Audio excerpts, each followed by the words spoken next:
Once again, I want to say greetings to each and every one of you, Aquaba, and welcome. Welcome to another round of the Conscious Rasta Report here on LIB Radio, LIB TV here on livinginblack.com. My name is Kedia Wadu, aka the Conscious Rasta. Weekday morning, you and I get together live. We come at you from 9 a.m. Pacific time. That's 12 noon Eastern time, 5 p.m. GMT, and 8 p.m. East Africa time. We get together with you and we deal with culture, consciousness, historical perspectives, entertainment, economic, education, health, labor, law, politics, religion, family, conflict, future studies, all areas of human interactivity and development. Today's date is Monday, the 8th day of December, the year 2025 in the Western Gregorian calendar. This corresponds to the year 6265, according to the Cometian calendar, to which we realigned our cultural clock.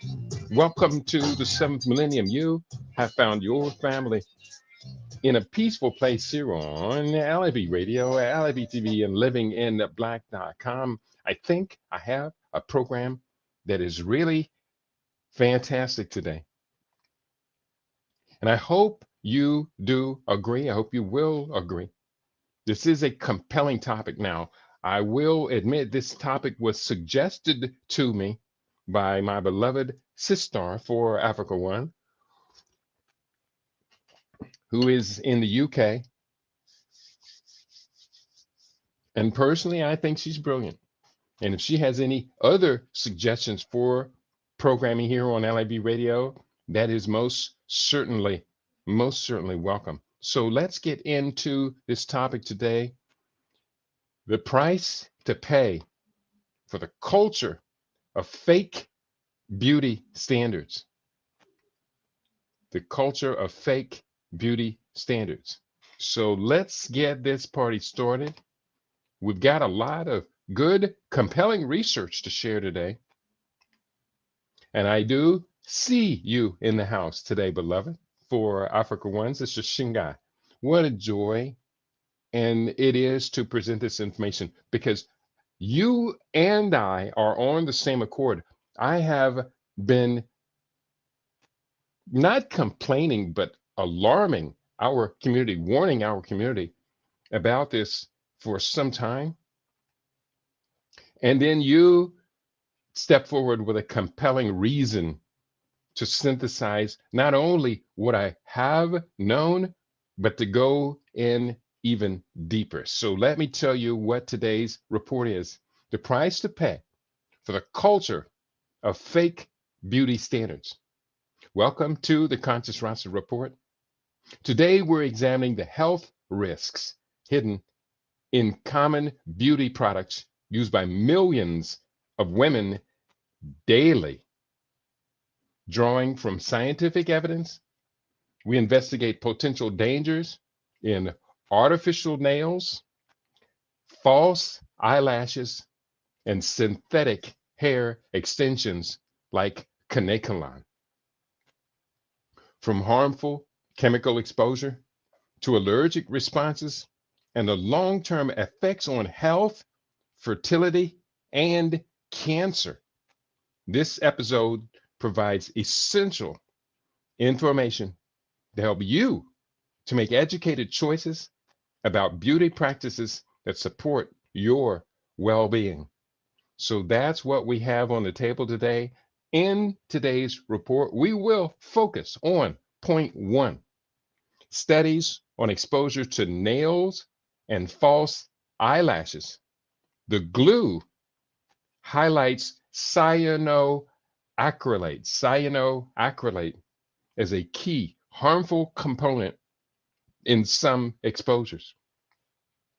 Point 2, reviews on allergic and irritant reactions to lash nail products. Discuss dermatitis, blepharitis, and related conditions. Point 3, public health discussions on occupational exposure, risks for nail and hair professionals, and guidance for pregnant workers emphasize precautionary approaches and risk reduction. Point 4, analysis of materials used in fake eyelashes and their potential irritants. And point 5, safety considerations around synthetic hair, Kanekalon, and chemical residues found in some studies. So that's quite a handful. That's quite a challenge. And I welcome any resistance, any feedback from someone who disagrees, who say, no, let our people, let a woman be what a woman wants to be. If she wants to use Gorilla Glue to glue those eyelashes to her skin, if she wants to use fake fingernails and spend $500, $600 and more on a set of those, if she wants a long flowing in the breeze weave, Kitty, let her be. You have no right to tell a woman what to do with her body. If anyone has that position, I'm ready for you. Come on forward. If you want, I'll bring you onto the show either today or let you prepare a couple of days, prepare your arguments. So let's get this party started. We're going to first of all share a couple of videos I have up here. The first one is entitled, and this is unbelievable, I used Gorilla Glue on my lashes. This is real. This is real. Let's go forward. Okay, fine. I'll try Gorilla Glue. This is where I started panicking. The ends won't even budge. I tried to use warm water to loosen the glue. JK, this is my latex-free lash adhesive. Okay, fine. I'll try Gorilla Glue. I'm gonna let it play a second time. This is where I started panicking. The ends won't even budge. I tried to use warm water to loosen the glue. JK, this is my latex-free lash adhesive. Okay, fine. All right, I'll try Gorilla. Stop this video. She used Gorilla Glue. That is an extremely toxic substance.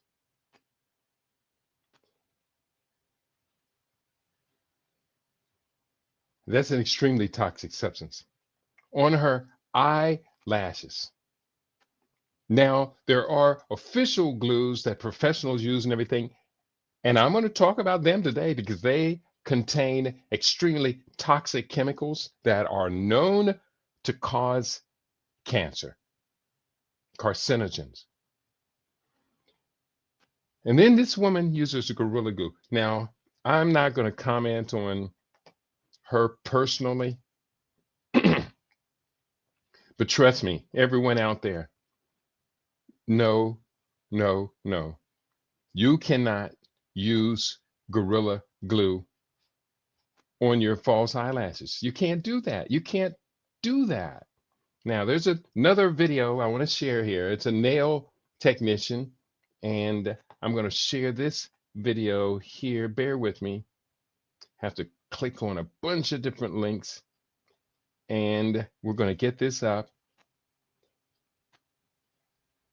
And this one is entitled, well, I just call it just fake eyelashes. So I'm going to play this video for you right now, put it up in the link here, there, and everywhere. I'll post it on YouTube, post it on YouNow, and here is the particular video.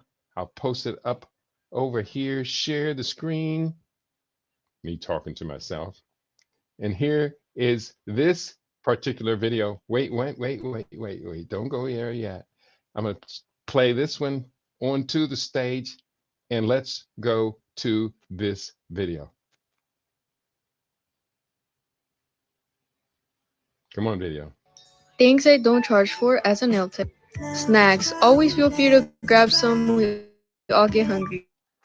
Cancellation fee. Like, shit happens, I understand, and that's what the deposit is for anyway. Wide nail bed fee. Girl, that's not something you can control. Charms. Like, I want you to use them, girl. Nail art. I actually only charge by length. Matte top coat. It's the same thing. Things I don't charge for as a nail tip. Okay, that wasn't very informative, but it talked about a nail technician, what she does to get people into her shop.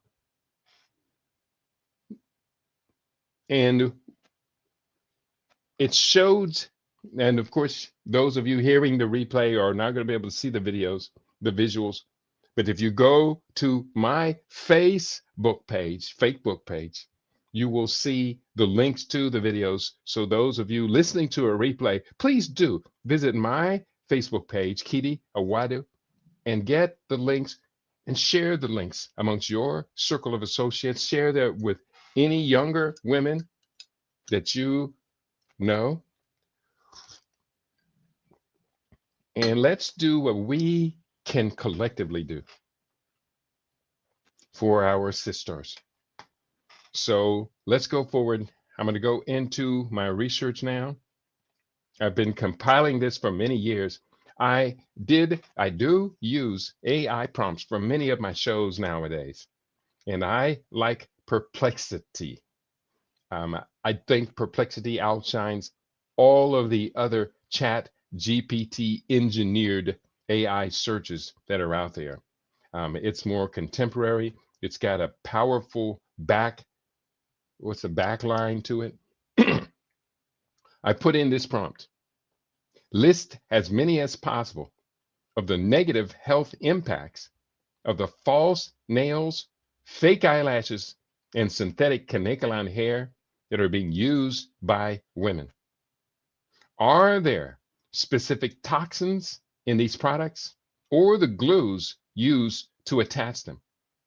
Do any of these toxins found in the false fingernails, eyelashes, and Kanekalon hair pose any danger to unborn fetuses? Point me to 10 peer-reviewed science articles to confirm these adverse findings. So that is a rather extensive prompt. Very specific, as specific as we can make these prompts as possible. Thanks, it returned the following. Thanks for the detailed question. There are safety and health concerns associated with false nails, fake lashes, and Kanekalon synthetic hair, including potential chemical exposures and risks to pregnancy. I'll summarize what is known from peer-reviewed research and point you to credible sources so you can consult for verification. Note, there are also gaps and variability depending on product brands and usage practices. So let's get into this report in detail. What health issues have been reported? Number one, eye and skin irritation. Adhesives used for false eyelashes, and I don't think that they were considering Gorilla Glue, but they may have been. Adhesives for false eyelashes and nail tips can contain cyanoacrylates and all other solvents that irritate the skin and eyes, sometimes causing dermatitis, blepharitis, conjunctivitis, or chemical burns after exposure or during application. These effects have been documented in case reports and reviews. Point two, allergic reactions. And here, give me 1 second. I have to just clear my throat, and you don't want to hear it, unless you do want to hear it. Number 2, allergic reactions. Repeated exposure to lash and nail glues, as well as the acrylic materials themselves, can trigger allergic contact dermatitis or hypersensitivity reactions in some individuals. And this is very important because we have to understand that this is the basis, could very well be the basis of the explosion, one might say, of autoimmune disorders that we're witnessing today. Number 3, respiratory problems.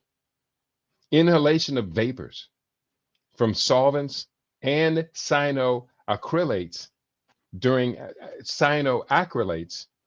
application or removal can cause coughing, throat irritation, or bronchospasm in sensitive people, particularly those with occupational exposure or pre-existing asthma. Number 4, skin damage and mechanical injury. Improper removal or maintenance of extensions or tips can cause nail or eyelid skin trauma, including abrasions or micro tears, especially when tools or adhesive are used improperly. Gorilla Glue. Number 5, hair and scalp risks with Kanekalon and related fibers. Synthetic hair fibers can shed, leading to scalp irritation or mechanical traction concerns. Some studies from safety literature have detected trace chemical residues in synthetic hairs. Long-term effects depend on exposure and washing practices, though direct systemic toxicity is less consistently demonstrated in peer-reviewed work. Now, we're going to examine some of this peer-reviewed work that's out there and see what they have to say. Number 6, heavy metals and other contaminants. Some analyses of synthetic hair and related consumer accessories have found raised levels of metals or industrial chemicals, depending on the manufacturing source and country of origin. And we recognize the source, the country of origin, has been mostly Korea, but now much of the materials are being sourced from China.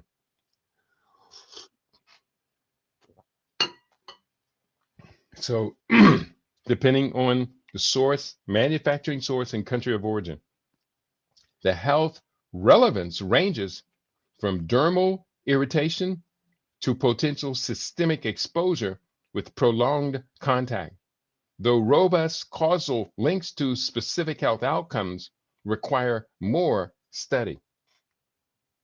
Then there is the area of toxins and substances of concern. For the nail and eyelash glues, cyanoacrylates are common core ingredients. They can cause local irritation or chemical burns upon contact with skin or eyes, and may trigger allergic responses in susceptible individuals. Number 2, formaldehyde and formaldehyde releasing agents. Some glues or adhesives may include or release formaldehyde, which is a known irritant and potential carcinogen. This has been raised in reviews of lash glue safety and consumer product analyses, though exact formulations vary by product. And let's be clear, I want you to understand this. The rate of cancer has risen to over 2 of every 5 people, over 2 of every 5 Americans and their British cousins will be diagnosed with cancer during their lifetime. In the year 2000, that rate was about 1 in 6, no, about 1 in 6. By 2018, it was 1 in 3.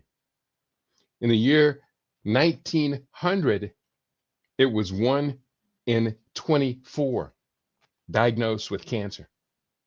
Now it is 2 of every 5 people, and it is exceeded that now and is approaching 1 of every 2 people in our lifetime.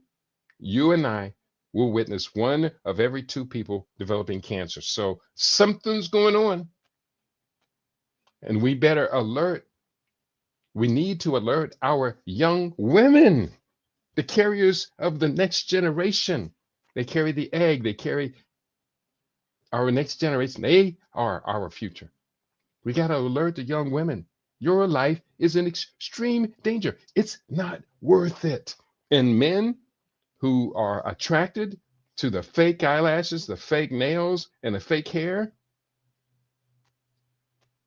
you got to stop it. Stop going for these fake beauty standards in the women that you would choose. We can do a lot, but we've got to do something. And methacrylates, and related monomers. Bear with me, it's new language. Some nail primers or adhesives marketed for tips can include methacrylates, which are known sensitizers and can provoke allergic contact dermatitis in exposed individuals. And synthetic hair additives. Kanekalon is a generic term for certain 100% synthetic fibers used in wigs and extensions. Chemicals used in production or finishing, including dyes, flame retardants, or plasticizers, can cause irritation or, with long-term exposure, raise concerns that vary by product and country of origin. Higher risk exposure has typically been discussed in occupational or consumer safety literature rather than in definitive causal health outcome studies.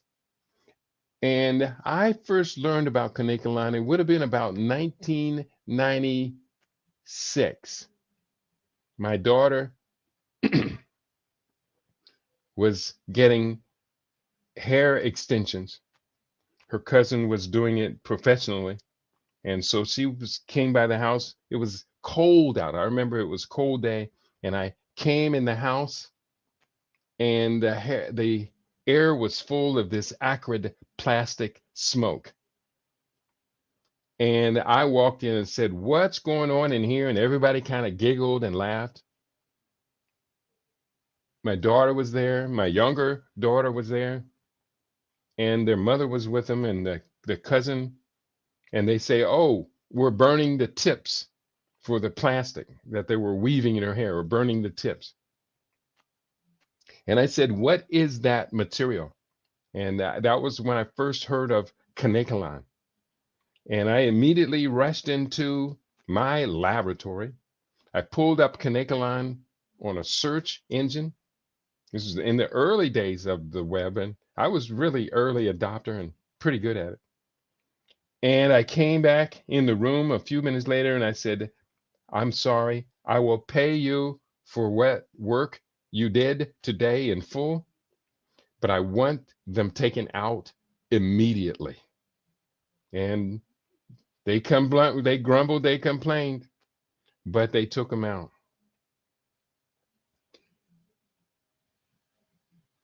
And I realized at that time Kanekalon was called organic chemistry, meaning chemistry, not organic meaning holistic, but organic meaning attempting to mimic natural processes. This Kanekalon hair that was being woven in was a known carcinogen, a plasticizer. So now we do understand what's there. We're going into the area of risks during pregnancy and to unborn fetuses. Pregnant individuals may have increased sensitivity to cosmetic materials, cosmetic chemicals, and some exposure routes, inhalation, dermal absorption could theoretically pose risks to fetal development.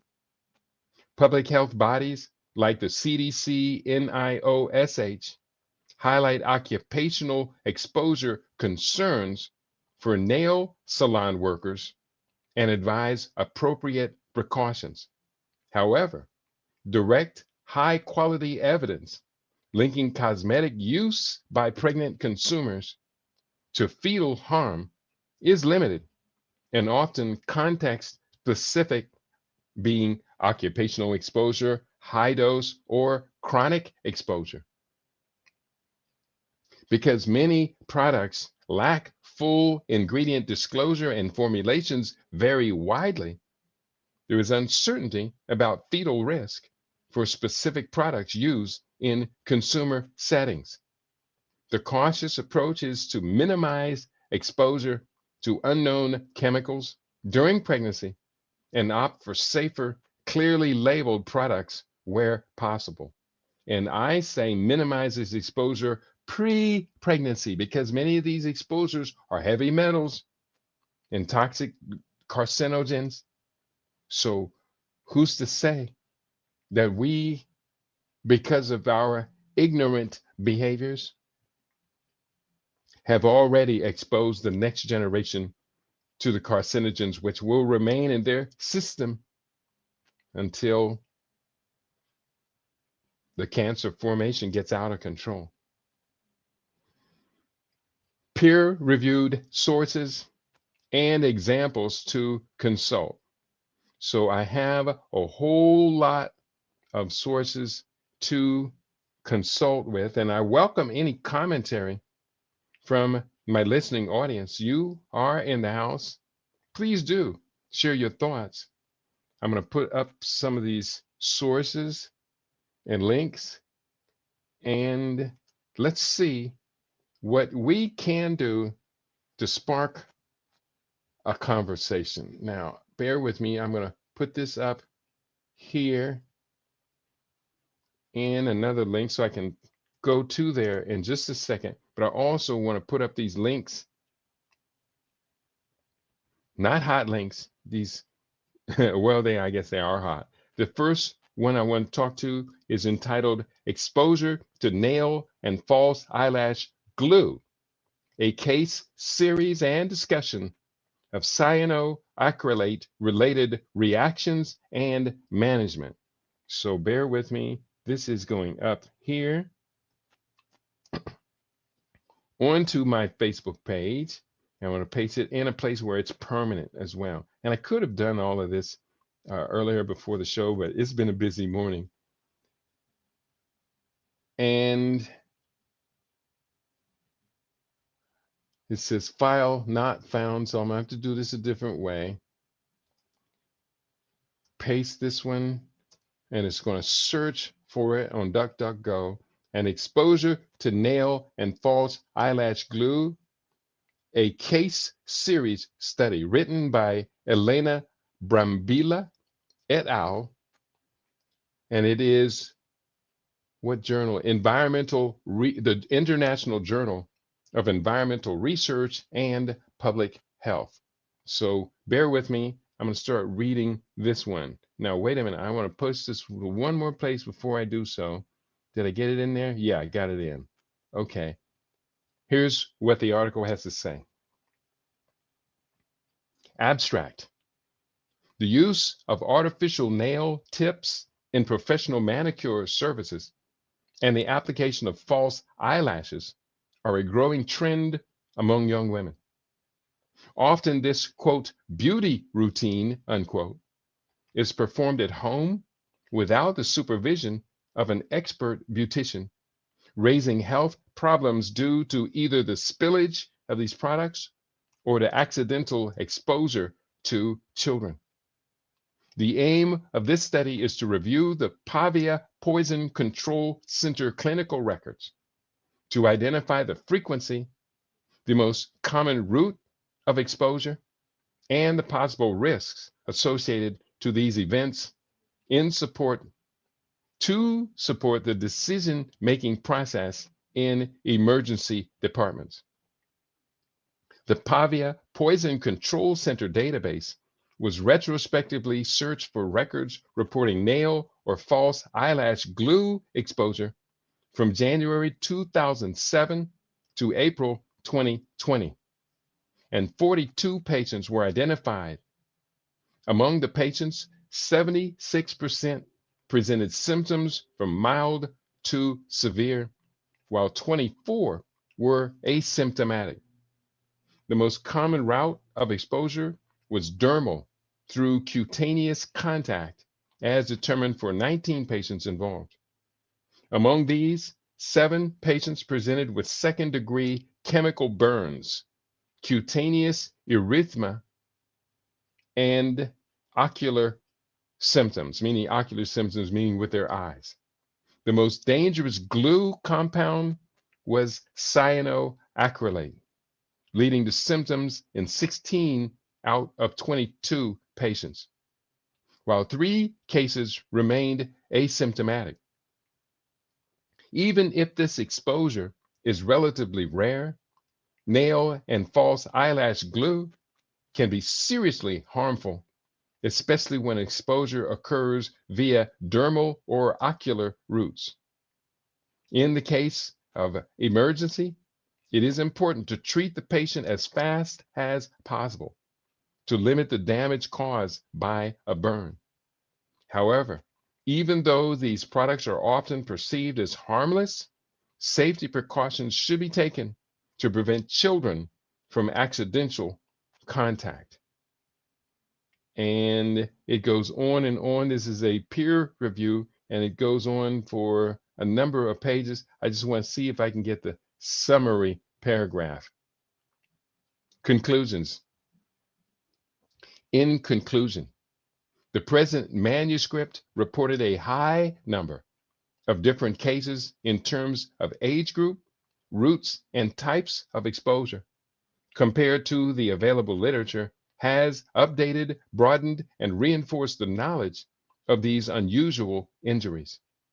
It raises awareness, even among emergency department physicians, about the underestimated risks associated to the exposure to nail false eyelash glue made of cyanoacrylate, often perceived as harmless, and how to properly treat these lesions was described. So that was in the article that I just shared for you. Today, we're talking about the high price we pay for this culture of fake beauty standards. Let's go to the next article I have in my queue. Lashing Out, Dangerous Beauty Trends. This written by Tracy Dahl Odie. It appeared in the Review of Optometry, November 15, 2019. Let me share the link for those of you following along. And you're not going to get the title in this because it's rather long. Oops. I didn't mean to plant it there. Here's where I meant to put it. And I do see you in the house today, Eddie. He says, greetings, and I hope you find this to be compelling. Share your thoughts, Brother Eddie. I'd love to hear what you have to say about this. And have you ever thought about these ingredients? Does your wife or your partner, does she use them as well? The false eyelashes, false nails, and Kanekalon hair, any of them?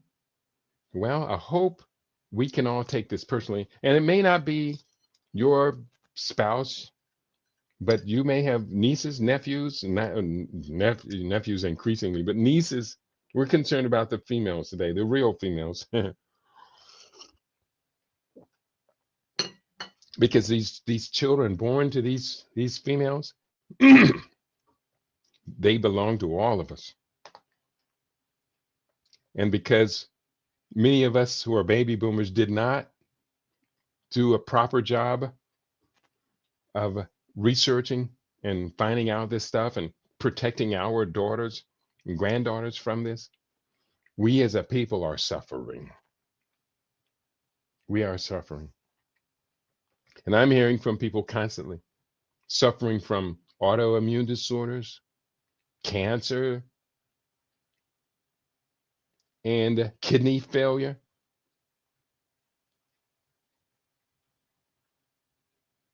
This is happening.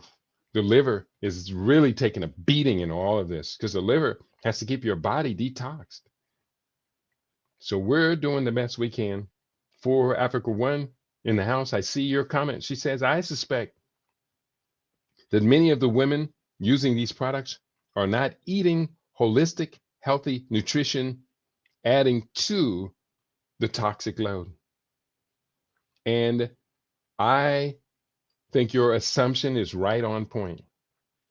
You figure if a woman is eating holistic, truly healthy nutrition, she's going to be conscious and going to be aware of what she's putting inside of her body. And she realizes that what she's putting on her skin quite likely will end up inside of her body, and her liver and her kidney and other organs will have to deal with it. I completely agree. Let's keep going forward. We're on this next article. It is a review. This is from reviewofoptometry.com. This is where the article was, Lashing Out Dangerous Beauty Trends by Tracy Dahl OD, from November 15, 2019. And here's what she has to say. Workers at risk. There are currently around 400,000 active nail technicians licenses and roughly 600,000 employed hairdressers in the United States. Most of these women are of reproductive age, and many are foreign-born or people of color. Nail technicians often work in environments where hair care services are also provided. Nail and hair salon workers have advocated for additional research on the health hazards of their profession. A 2015 New York Times article gained national attention for nail salon workers' health and safety when it highlighted workers' specific concerns over hazardous workplace conditions. Next, birth defects among nail technicians and hairdressers. The same article. No, this is the different article. This is an article entitled Researching Risk of Birth Defects Among Pregnant Nail Salon Workers and Hairdressers, written by Kristen Van Buren. So the last paragraph I shared was written by Kristen Van Buren. Let me correct that. It appeared the CDC's SIOSH Health Science blog, November 2021. Now, I read the first paragraph talking about workers at risk. The second paragraph, birth defects among nail technicians and hairdressers. Our results suggest that mothers who gave birth to infants with a congenital heart defect, including any heart defect, conotruncal defects, right ventricle outflow tract obstruction, and septal defects, were roughly 3 times more likely than mothers of infants with no birth defects to have worked as a nail technician during early pregnancy. More than 3 times likely than mothers with no birth defects to give birth to an infant with these congenital heart defects. Additionally, the mothers who gave birth to infants with cleft lip, with cleft with cleft lip with cleft palate were twice as likely as mothers of infants with no birth defect to have worked as a hairdresser during early pregnancy. We also found suggestive associations for mothers working as hairdressers and having infants born with defects of the ear, anotia, and microtia, and abdominal wall, gastroskinesis, gastro, gastroschisis, gastroschisis, I think that's what it sounds like. And so all of those were found in nail technicians and hairdressers. I'm going to share with you a little bit of the article that I did pull up, and that was Lashing Out Dangerous Beauty Trends. Copy this one. I'm going to paste it over here. And let's share a little bit, at least the abstract of it. Again, it's entitled Lashing Out Dangerous Beauty Trends. If patients aren't mindful of the steps they are taking to modify their ocular appearance, they may end up doing more harm than good. This is written by Tracy Dahl, OD, appeared in a review of optometry. And she writes, the eyes are one of the biggest markers of facial attractiveness, and everyone has taken notice. The beauty industry is more than happy to aid consumers in enhancing their eyes. Salon and at-home eyelash augmentation procedures are projected to continue expanding and growing in popularity in the market. And false eyelashes alone are expected to bring in almost $2 billion by the end of 2024. Now, I don't know if that's $2 billion per year, wasn't clear, but there's a lot of money in those eyelashes. The quest for longer, thicker, and darker eyelashes and eyes that appear larger, however, does not come without risk. This is a risk many patients don't mind taking, as they are often unwilling to give up their beauty regimen. In a study of 1,292 women, 44% of participants reported experiencing negative feelings when they weren't able to wear makeup. Even knowing the risks might not be enough for patients to discontinue eye-enhancing procedures. And you notice they call them patients at this point. Educating patients about healthier practices and alternatives could be the next best option. Then they talk about false eyelashes. These are categorized as stripped lashes, individual flare lashes, and single individual lashes, and are made from real hair or synthetic material. These lashes are applied at the lid margin above the existing lashes with glue, which often contains harsh ingredients with allergenic properties, including formaldehyde and latex. False eyelashes are associated with allergic contact dermatitis, biepharenoconjunctivitis, and abrasions secondary to application, removal, and lash fail. A newer false eyelash alternative created to avoid glues is the magnetic false eyelash. These lashes can be applied in two ways: either small magnets sandwiched a patient's real lashes between a set of upper and lower false eyelashes, or the magnetic false lash attaches above the lash line to a thin line of metallic-based eyeliner. Risks include application abrasion, lash fall due to the weight of the magnets, and metal allergies in the case of the eyeliner version.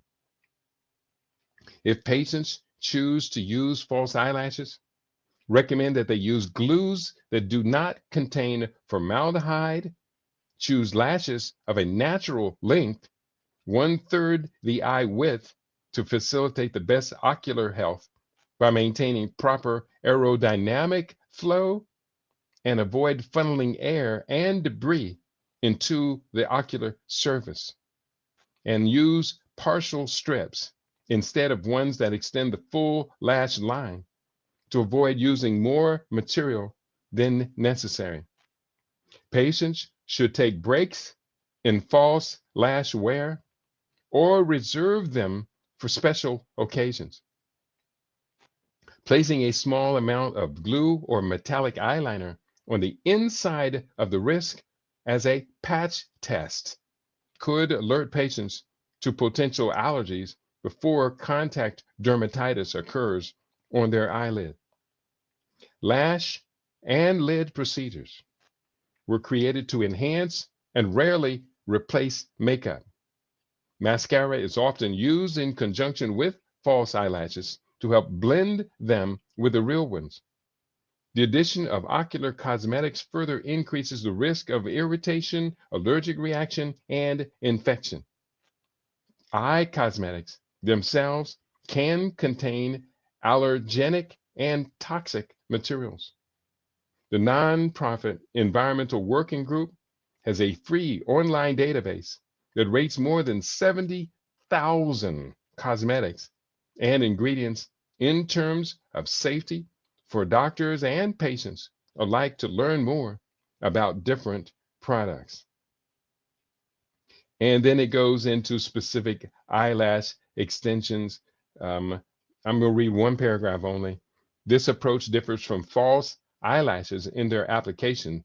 Extensions are applied by gluing a single hair or synthetic lash to an existing anatomic eyelash.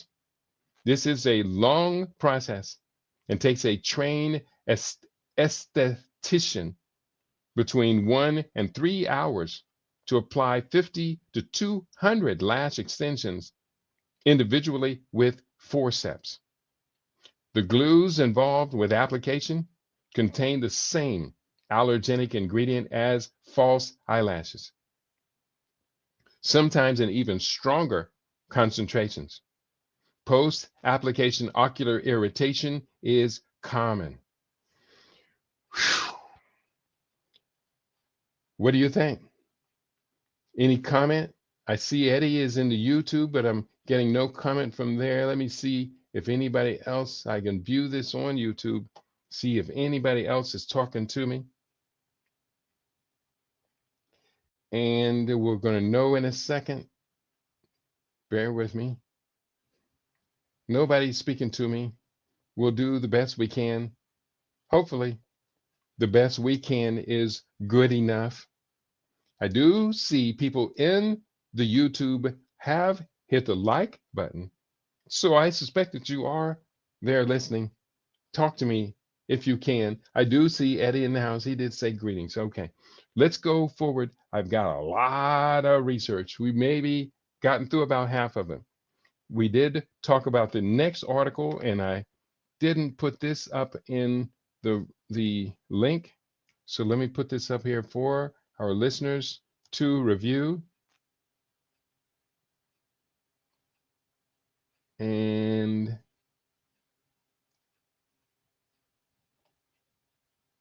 bear with me. Getting this. Oh, okay. I just put up the title. I don't have a link for that one, which means I may have been just rushing through it. The next one that I have is called Toxins in Synthetic Braiding Hair Raise New Health Alarms. This is written by Truman Lewis. It's in the journal Consumer Affairs, June 9, 2025. And bear with me, a couple of corrections on this. And let me put up this link for those of you following along, researching along.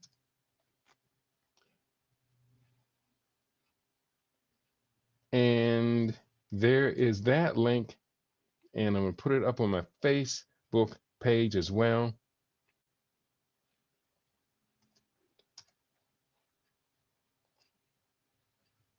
And there it is for those of you who wish to have access to what it is that I am sharing. I would recommend that all of my sisters, all of us sisters, all of you sisters, get all of these references, because I put a lot of work in on this. I'm not even halfway through it. So we're going to do the best we can to inform all of those who need to be informed, but we're going to have to fight back because they are profiting off of our ignorance and our self injury and our low sense of self esteem for our natural beauty. They are profiting of it. You know something? We can do better than this. We can do a lot better than this. We can do better than this. So just stick with me.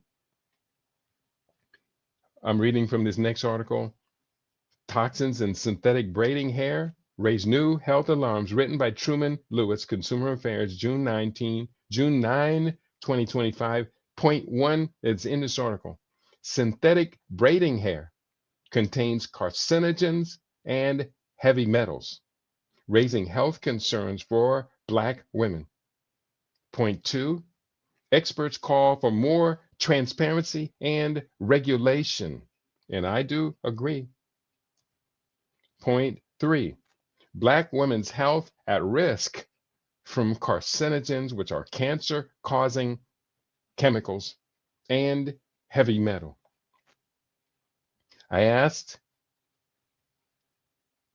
oh, this is separate. So those were just from the previous article, and I'm going to copy that. I'm going to push this into a place where you can have access to it. And I want to push this into the one that I just put up. And copy and paste that. And one more time, bear with me, is well worth waiting for. I hope it is. And I'm going to push this up here, comment, edit the last one I did, and push this into there. Now, next, I inquired of the AI search engine Perplexity, list as many as possible of the negative health impacts of false nails, eyelashes, fake eyelashes, and synthetic Kanekalon hair that is used by women. Now, this is another separate research. And what it gave me was a list of 10 peer-reviewed articles that address pregnancy and fetal risks from endocrine disrupting chemicals and cosmetic-related exposures, including hair, nails, and other personal care products. Each entry contains a brief pregnancy-specific summary. So I'm kind of mixing things all up right here. It's out of sequence, but I got a chance to go over this.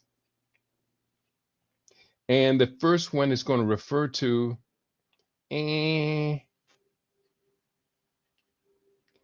going to skip this section. Let me just read through it, but it's not going to have the links to the articles. The first one, Core Pregnancy and EDC, Endocrine Disrupting Chemical Reviews. This from Fetal Maternal Exposure to Endocrine Disruptors, appeared in the Biology of Reproduction Journal, 2020, written by Chiara L. Fiocchi, that's her name, and Sylvia Rosvari, I think they're Italian. Appeared in the journal Biology of Reproduction 2020. And Key Pregnancy Findings reviews human and animal data on bisphenol A, BPA, and phthalates, and concludes that maternal exposure can impair placental function, increase preeclampsia, fetal growth restriction, gestational diabetes, and can program long-term metabolic disease in offspring via epigenetic changes. Now, you have to understand what that said. I'm going to put all of this, I'm going to copy, cut, and paste. Oof. I'm going to put this all in Perplexity, which is my preferred search engine. Give me Perplexity. Where is you is Perplexity. Now I'm going to put this all in here raw, not all of it, but I'm going to put it in here raw, and it's going to give me details about what it is that I'm searching for. Key pregnancy risks from BPA and phthalates. Maternal exposure to bisphenol A, BPA, and phthalates during pregnancy impairs placental function through epigenetic changes and altered microRNA expression, DNA methylation, and genome imprinting. These disruptions contribute to adverse outcomes, including preeclampsia, fetal growth restriction, gestational diabetes, and preterm birth. Now, some of you may wonder, what is preeclampsia? Preeclampsia is a serious pregnancy condition characterized by new onset high blood pressure after 20 weeks of gestation, often with proteinuria or organ dysfunction, affecting 2% to 8% of pregnancies worldwide and contributing to maternal and fetal mortality. So preeclampsia is killing women. Now I'm going to go back up.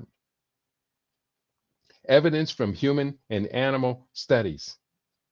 Human studies link BPA and phthalate exposure to reduce placental efficiency with associations to lower birth rates and pregnancies, complications such as gestational diabetes via endocrine disruption. Animal models confirm these effects, showing BPA-induced placental loss of imprinting and phthalate impacts on fetal development through the placental barrier.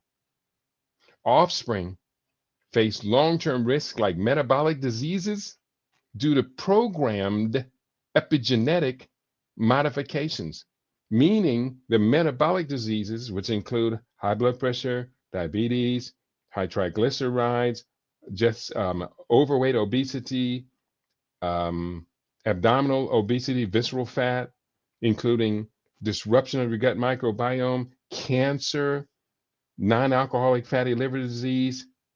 These metabolic diseases are being pre-programmed in the developing fetus.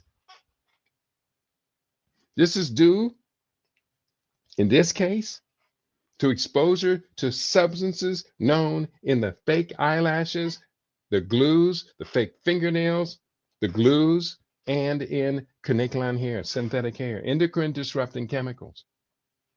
And in this case, BPA and phthalates. Yeah, it's happening.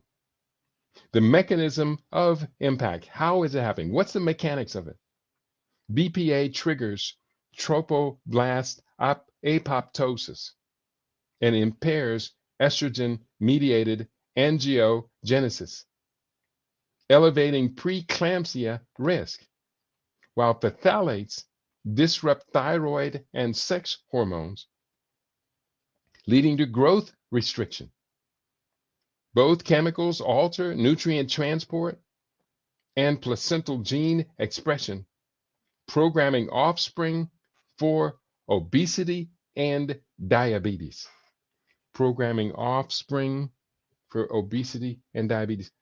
Why would any woman, somebody answer this for me, I can't understand it. Why would they risk programming their offspring? They're not even born for metabolic diseases like obesity and diabetes. And haven't we witnessed this explosion of overweight and obesity in recent decades?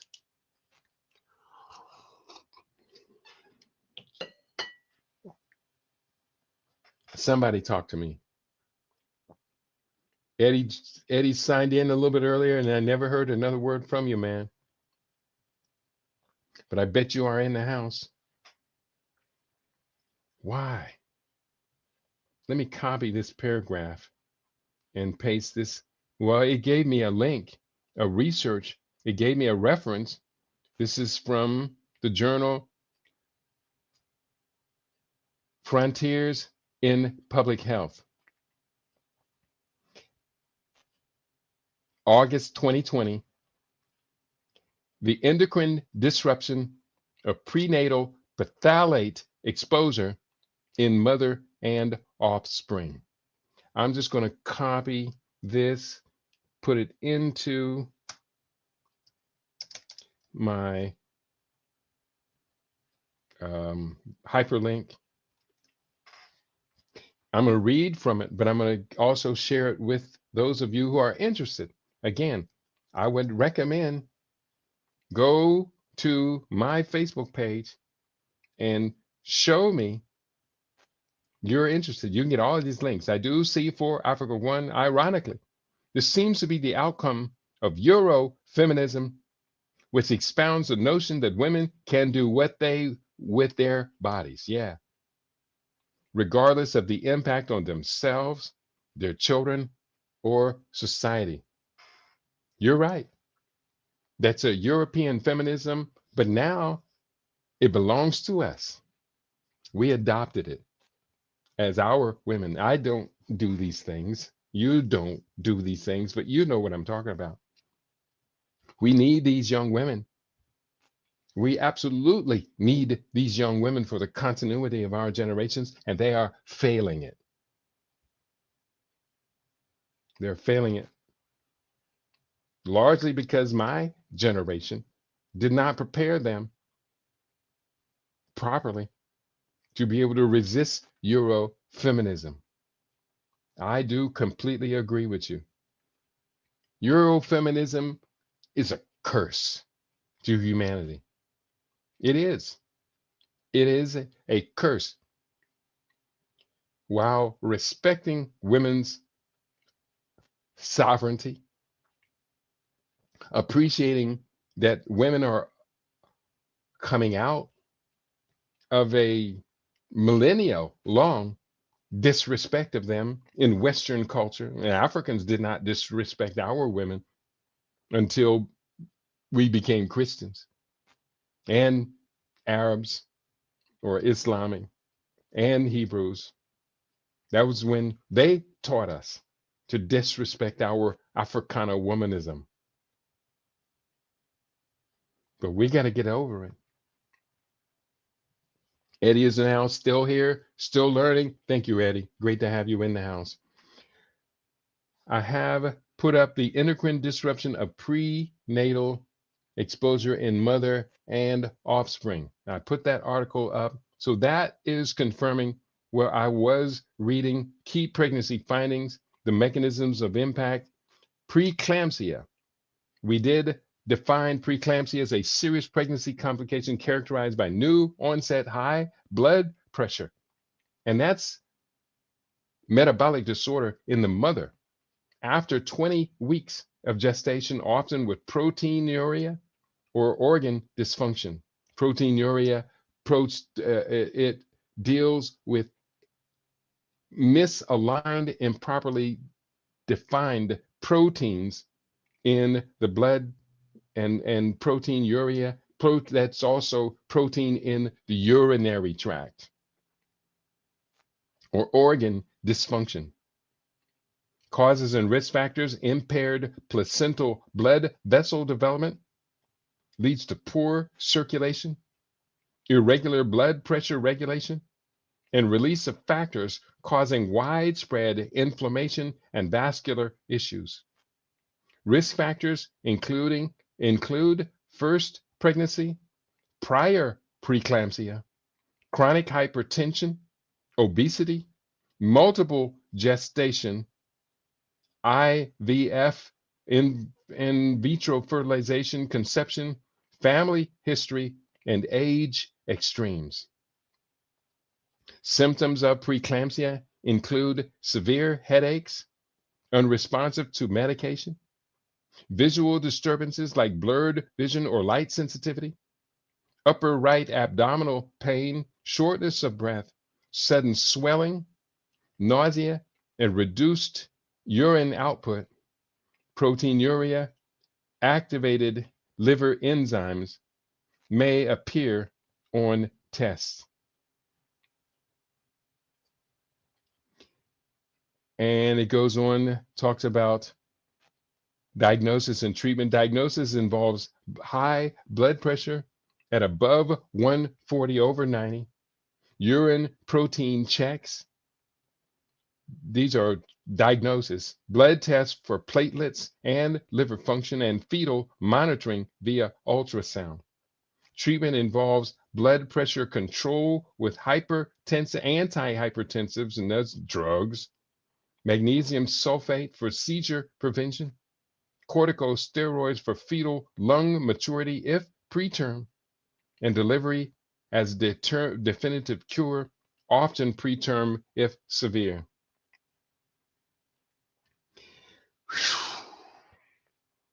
It's getting harder to read this. We're almost getting through it. Next, the role of endocrine disrupting chemicals in gestation and pregnancy outcomes from the International Journal of Molecular Science 2023. The date on the article just says 23, written by Marta Perez Lobata et al. The article contains the following key pregnancy findings. It synthesizes evidence that common endocrine disrupting chemicals, including phthalates, BPA, PFAS, which are I think it's called forever chemicals, some pesticides, and flame retardants, disrupt placental development and hormone signaling, increasing risks of fetal growth restriction, preterm birth, preeclampsia, gestational diabetes, and pregnancy loss, miscarriage. Next article, pre and postnatal exposure to endocrine disrupting chemicals and birth and neurodevelopmental outcomes.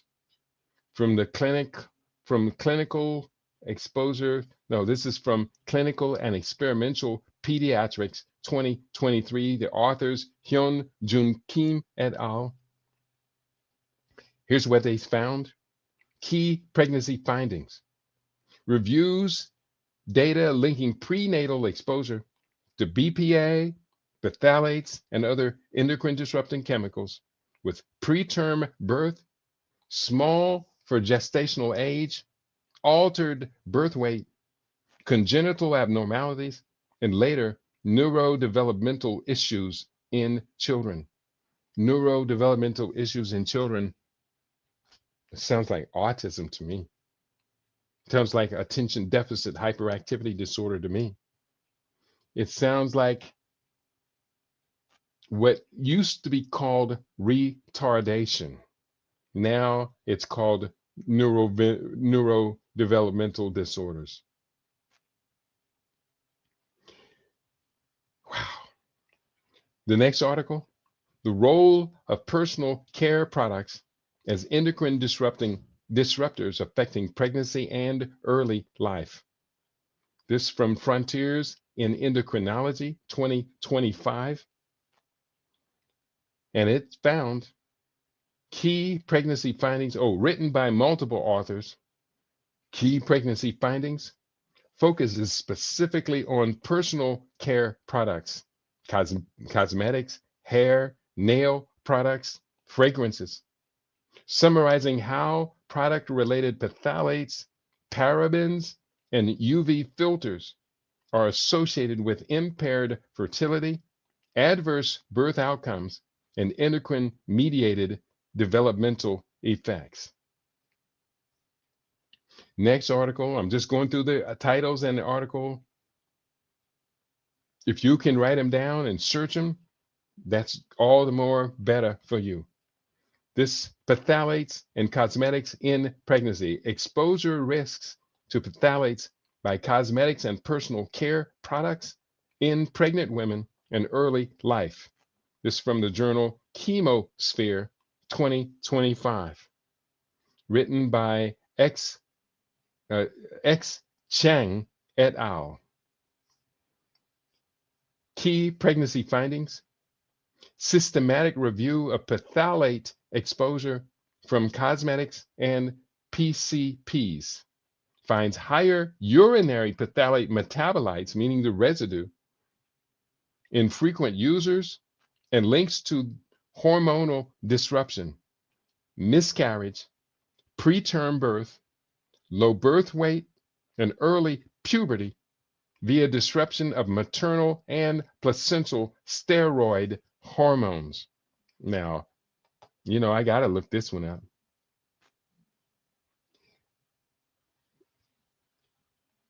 I'm going to put this one up in the ongoing thread that I have using Perplexity. And here's, I didn't ask for a summary, but it's going to give me a summary. A 2025 systemic review appeared in Chemosphere by X Chang et al. It examines phthalate exposure risk from cosmetics and personal care products. Key pregnancy findings: higher phthalate levels correlate with hormonal disruptions affecting cholesterol, thyroid, estrogen, and androgen balance, alongside maternal and placental steroid hormone interference. These links to adverse outcomes, including miscarriage, preterm birth, low birth weight, and early puberty in offspring. The mechanisms and biomarkers. Phthalates disrupt gonadotropin releasing hormone, GnRH, estrogen, sex hormone binding globulin, and testosterone, contributing to reproductive toxicity, liver, kidney damage, and skin inflammation.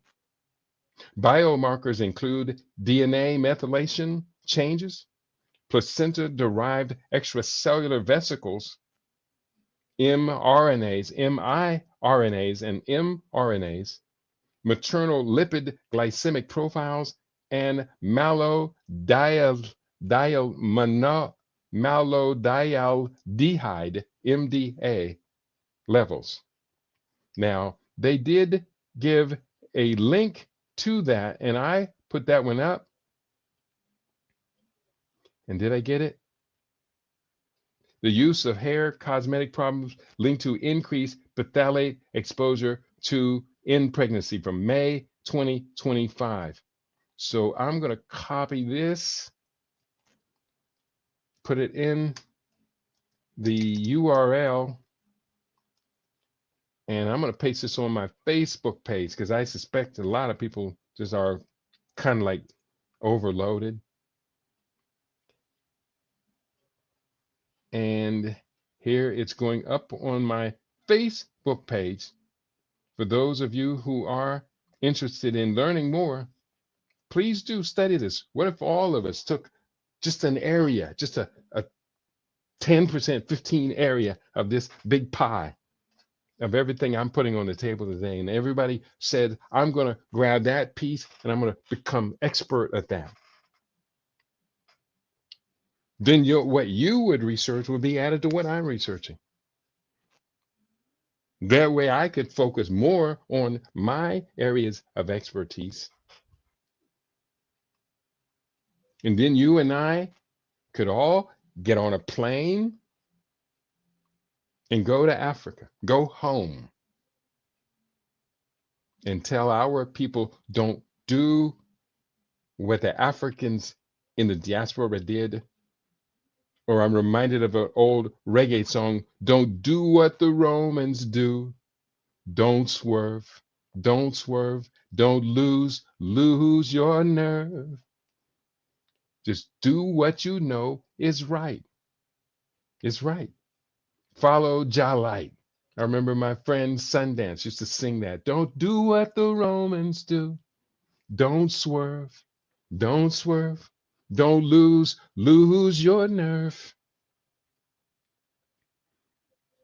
What if we got on that plane and landed that plane in Accra, then flew the plane to Lagos, then flew the plane to Kigali, Nairobi, Kampala, Addis Ababa? And what if a small handful of us became experts in this area? What would be the outcome of such an initiative? I'm going to get on the plane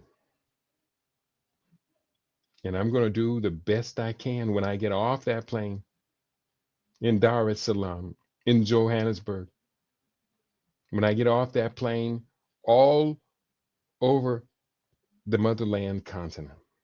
I'm going to do the best I can.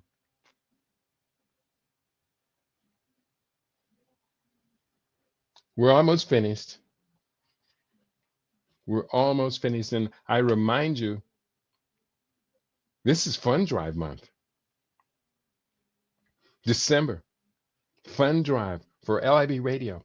Every day I am asking you for the support so I can continue to do this work and report it as widely as possible.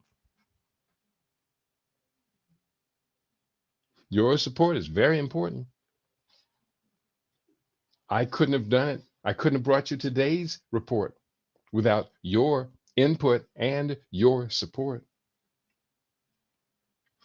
Are we finished after 23 years? Are we done?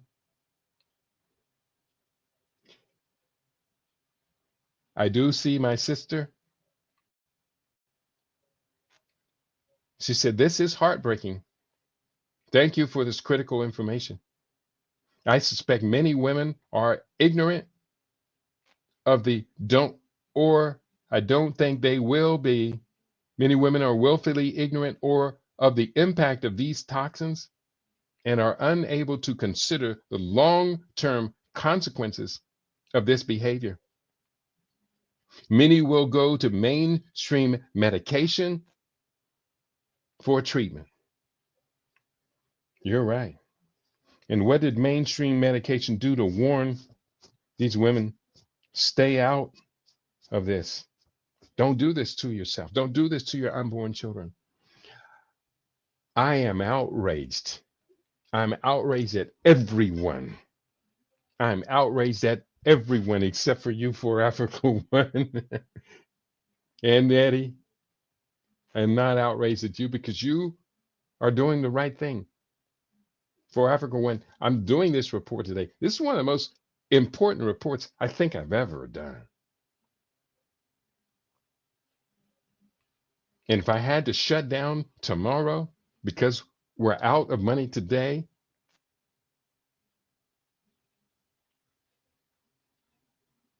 then I could feel, I don't know how I would feel if I had to shut down tomorrow, because I would not have solved the problem.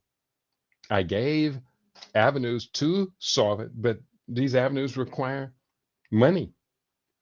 And this money is beyond me. People have contributed multiple times. I know you contributed multiple times. Queen Mother Kashiba, you've contributed multiple times. I'm going to send you this report for Africa One. I'm going to send you my notes on it. The notes get a little rough around halfway through, but there's plenty to keep your brain occupied and your fingers occupied. If anybody else wants today's report, you have to let me know. Put it in the search engine, send it to me. Give me your email address. Don't worry about anybody else knowing your email address. The enemies of our people know all of what I am saying. They know all of our email addresses, et cetera, et cetera. If you can, if nothing else, you can just email me personally and I'll send it to you.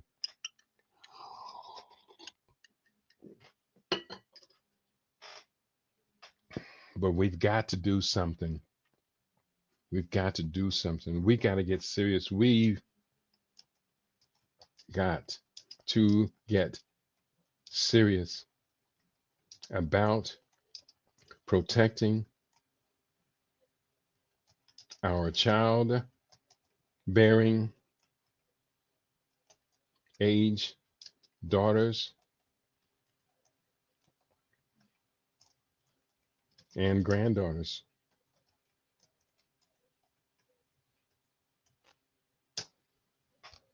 We do. I'm going to begin to wrap it up.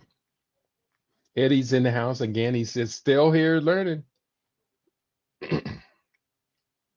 I think I may have gotten halfway through the research that I pulled together. A lot of this is just references, personal care product use patterns in association with phthalate and phenol biomarkers during pregnancy. From the Journal of Exposure Science and Environmental Epidemiology 2024, found key pregnancy findings in pregnant women. Higher use of fragrance products, nail polish, and some cosmetics is associated with higher urinary levels of several phthalates, including those previously linked to preterm birth and fetal growth restriction, highlighting personal care as a modifiable exposure source in pregnancy. Next article entitled Maternal Exposure to Specific Endocrine Disrupting Chemicals and Adverse Pregnancy Outcomes, a meta-analysis, meaning it's an analysis of a bunch of previous analysis. This is reported in Scientific Reports 2025. Key pregnancy findings, pooled studies on phthalates, parabens, and phenols, major cosmetic and PCP ingredients, and finds significant associations between higher maternal biomarkers and increased risk of preterm birth, low birth rate, and hypertensive disorders of pregnancy. Next, nail and hair related occupational evidence. Working in a nail salon, this is from Mother to Baby, and it appeared in a journal, International Archives of Occupational Environmental Health, 2015. Representative primary article written by Kwok T et al., Reproductive Health Outcomes Among California Nail Salon Workers, International Archives of Occupational and Environmental Health.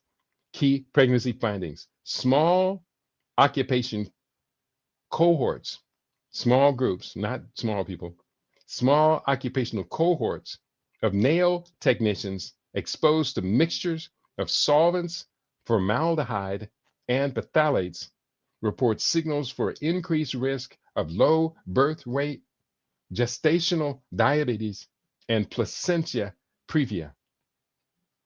Though data are limited and sometimes inconsistent, it supports concern about chronic high-level exposure in pregnancy.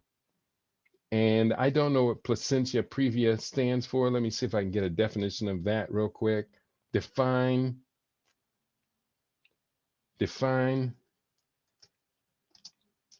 quotation marks previa. And so that's going to give me a definition of that. Placentia previa is a pregnancy condition where the placentia partially or completely covers the cervix, the opening of the uterus, typically diagnosed in the second or third trimester and affecting 1 in 200 pregnancies. And the causes and risks, the exact cause remains unknown, but involves abnormal placental implantation low in the uterus, often resolving as the uterus grows, unless persistent risk factors include prior C-sections or uterine surgeries, multiple pregnancies, advanced maternal age over 35, smoking, and previous placenta previa. The complications and symptoms: bright red vaginal bleeding in the second half of pregnancy is the hallmark symptom, potentially leading to severe hemorrhage, preterm birth, low birth weight, and the need for emergency C-section. It increases risk for placental accretion spectrum and postpartum hemorrhage.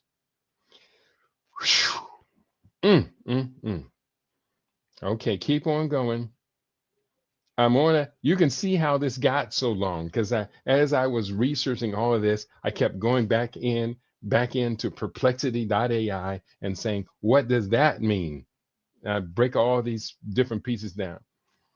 Pregnancy outcomes among female hairdressers in the Danish national birth cohort. So this talk about not black people, or per se, there's not a whole lot of black people in Denmark. This appeared in the Scandinavian Journal of Work, Environment, and Health, 2006. Key pregnancy findings: large cohort comparing hairdressers to non-exposed women. Evaluates outcomes such as miscarriage, preterm birth, and low birth weight in relation to chronic occupational exposure to hair dyes, bleaching agents, and cosmetic chemicals, providing context for risk from repeated hair product exposure. The next one: endocrine disruptors and asthma associated chemicals in personal care products from the environmental health perspective. Finding, while not pregnancy only, this paper characterizes endocrine disrupting chemicals and respiratory irritants, phthalates, parabens, fragrances, allergens in a wide range of cosmetics, hair, and nail products. Later pregnancy studies, like those above, use these same chemicals as the mechanistic link to adverse birth outcomes. And lastly, I have this big chunk of stuff here. It's not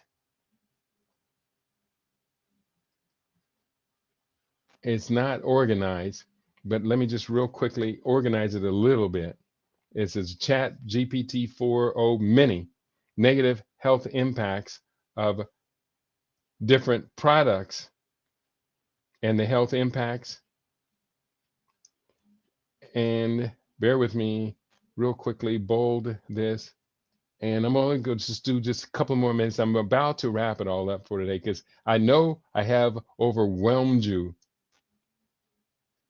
with today's research, and I just got through about half of it. So let me just do this.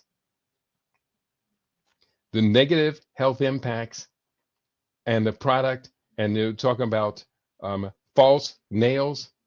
The negative impacts include allergic reactions. Some may experience allergic reactions to the adhesives or materials used. Nail damage.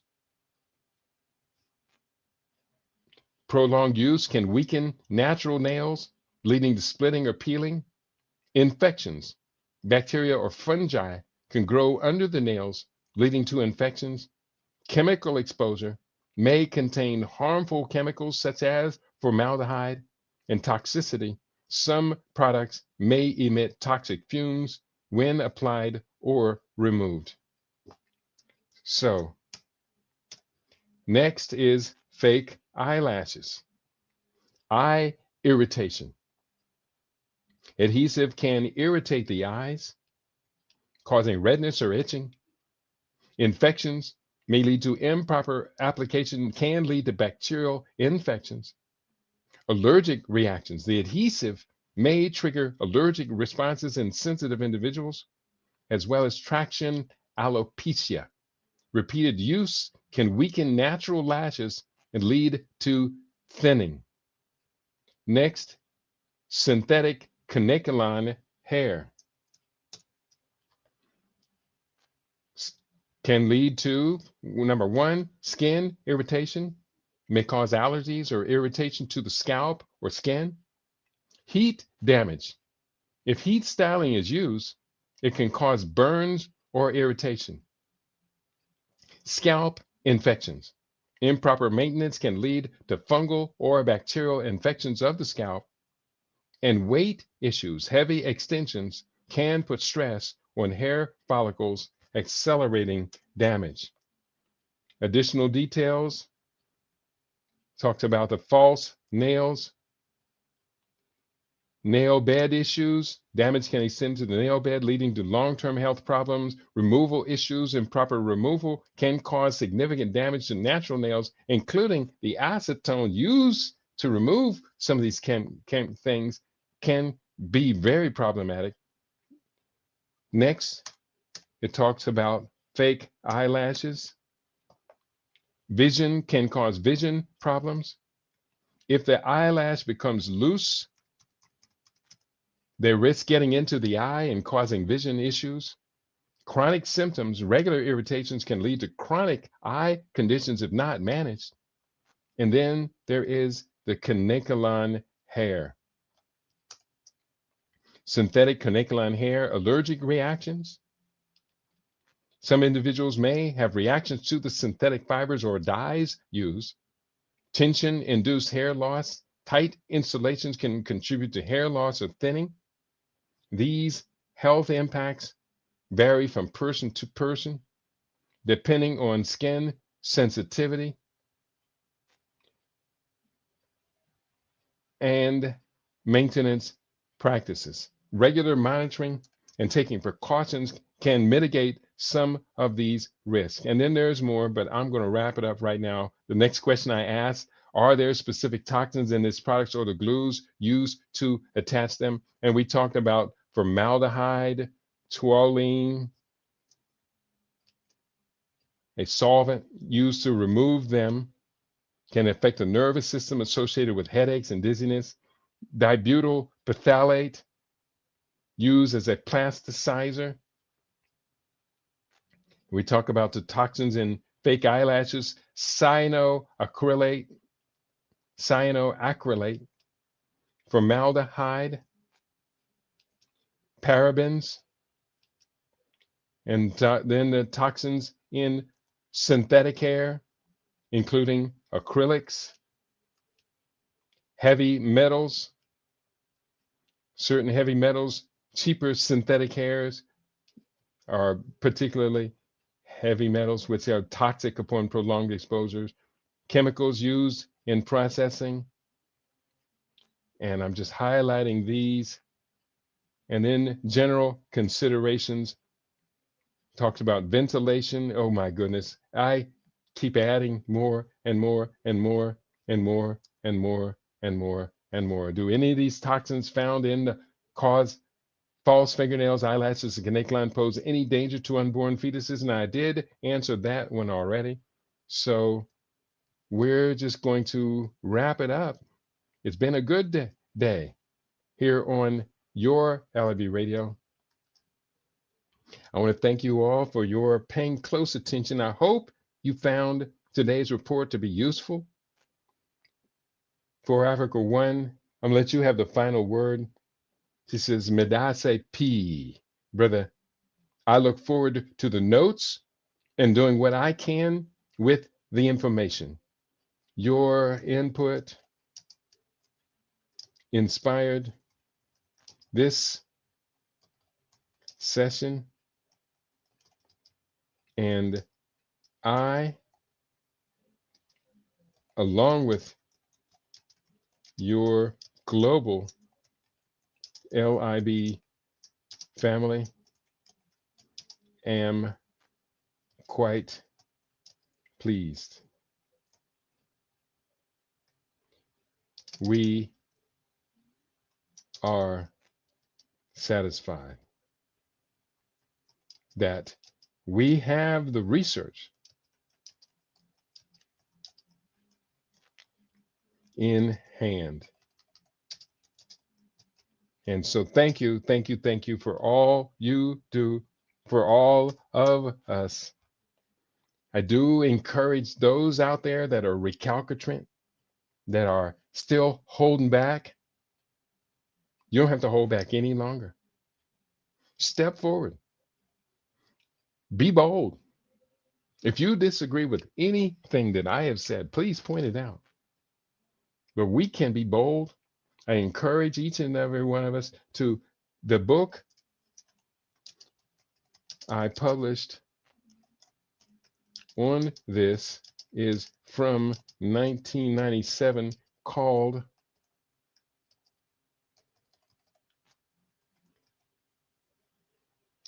Missing Assets. And get the book at http://keidi.biz/CRP2012. And I highly recommend that our people consider getting your hands on Missing Assets. So on that note, I'm going to begin to wrap it up for today. I want to thank you for participating,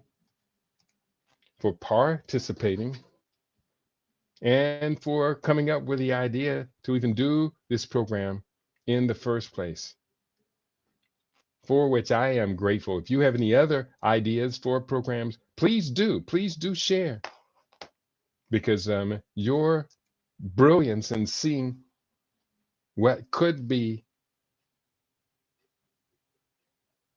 done today, Sister for Africa One, is just what I needed to deliver one of the most inspired, comprehensive reports of my own personal history. Thank you all for all you do for all of us here on your favorite.